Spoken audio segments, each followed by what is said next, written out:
கோடை வெயில் வாட்டி வரும் நிலையில் தமிழகம் முழுவதும் பல பகுதிகளில் இஸ்லாமியர்கள் மழை வேண்டி கூட்டு பிரார்த்தனையில் ஈடுபட்டனர்.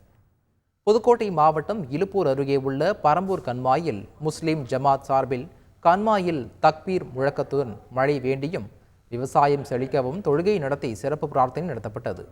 திருவண்ணாமலை மாவட்டம் வந்தவாசியில் தமிழ்நாடு தவ்ஹீத் ஜமாத் சார்பில் நடந்த சிறப்பு தொழுகையில் 300க்கும் மேற்பட்ட இஸ்லாமியர்கள் கலந்து கொண்டனர்.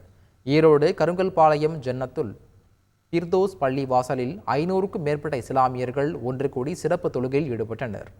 தஞ்சை மாவட்டம் ஐயம்பேட்டை சக்கராப்பள்ளி சுற்றுவட்டார பகுதிகளைச் சேர்ந்த ஏராளமான இஸ்லாமியர்கள் சக்கராப்பள்ளி சமூக பூங்காவில் திறந்த வெளியில் மழை வேண்டி சிறப்பு தொழுகையில் ஈடுபட்டனர். அக்னி வெயிலை தணிக்கும் விதமாக பெய்த கோடை மழையால் விவசாயிகளும் பொதுமக்களும் மகிழ்ச்சியடைந்துள்ளனர். சில நாட்களுக்கு முன்பு இந்தியாவிலேயே அதிகப்படியாக ஈரோடு மாவட்டத்தில் வெயில் பதிவான நிலையில் ஆந்தியூர் சுற்றுவட்டார பகுதிகளில் திடீர் மழை பெய்தது. இதனால் பொதுமக்களும் விவசாயிகளும் மகிழ்ச்சி அடைந்துள்ளனர். இதேபோல திருவண்ணாமலை மாவட்டம் ஆரணி சுற்றுவட்டார பகுதியான கண்ணமங்கலம், வண்ணங்குளம், காட்டுக்காநல்லூர், ரெட்டிப்பாளையம் பகுதிகளில் பெய்த மழையால் விவசாயிகள் மகிழ்ச்சி அடைந்துள்ளனர். போச்சம்பள்ளி பகுதிகளில் மிதமான மழையால் பொதுமக்கள் மகிழ்ச்சி அடைந்தனர். கிருஷ்ணகிரி மாவட்டம் போச்சம்பள்ளி பகுதிகளில் கடந்த சில நாட்களாக 105 டிகிரி வரை வெயில் பதிவான நிலையில் திடீரென பெய்த மழையால் குளிர்ச்சியான சூழல் நிலவியது.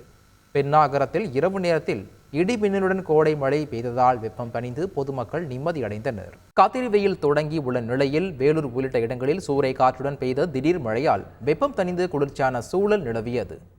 வேலூர் மாவட்டத்தில் கடந்த மார்ச் மாதம் தொடக்கத்தில் இருந்து வெயில் சுட்டெரித்து வந்த நிலையில் மாலை திடீரென சூறை காற்றுடன் மழை பெய்தது. கத்திரி வெயில் தொடக்க நாளில் பெய்த திடீர் மழையால் வெப்பம் தணிந்து குளிர்ச்சியான சூழல் நிலவியது. நீலகிரி மாவட்டம் குன்னூரில் 2 மணி நேரத்திற்கு மேலாக கொட்டி தீர்த்த கனமழையால் சிம்ஸ் பூங்காவில் படகு சவாரி ரத்து செய்யப்பட்டது.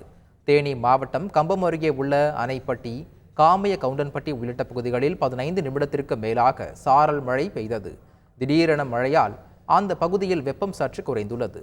திருப்பத்தூர் மாவட்டம் வாணியம்பாடியில் சூறாவளி காற்றுடன் பெய்த கனமழையால் பெயர் பலகைகள், வீட்டின் மேற்கூரைகள் காற்றில் பறந்தன. 110 டிகிரி வரை வெயில் கொளுத்தி வந்த நிலையில் திடீர் மழையால் வெப்பம் தணிந்து குளிர்ந்த காற்று வீசியது. செய்திகளை உடனுக்குடன் தெரிந்து கொள்ள உடனே சப்ஸ்கிரைப் பண்ணுங்க.